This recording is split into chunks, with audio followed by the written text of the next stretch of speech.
Lagi pag ganito. Kasi sa LTO, sir, ano doon, takbong hindi makabasag itlog, sir.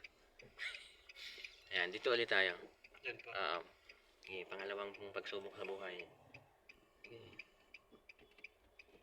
Yan, sige. Yan, ito. Pangalawang line, braking. Yan. Yan, basta lagi mo nang i-clear ang mga motor. Brake mo na. Yan, mukhang mabilis eh.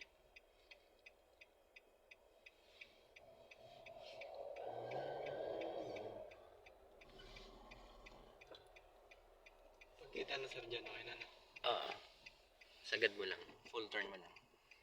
Basta pakita mo na yun. Kasi pag halimbawa sir, kotse yung nandoon sir, yung gulong niya, gulong sa likod, ang ipa-priority mo. That one nasa dulo ng Sa mirror, yes. Basta makita mo yung gulong isa or dalawang gulong na makikita mo, pwede. Unti-unti mo lang. Clutch brake. Okay, kulang pa yan. Nakaisang balikan lang.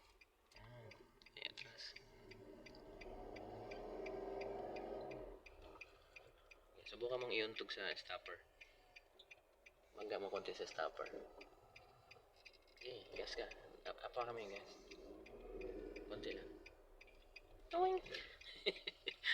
Nag-bounce eh. Relax lang konti. Hindi masarap pag-park pag naka-clutch.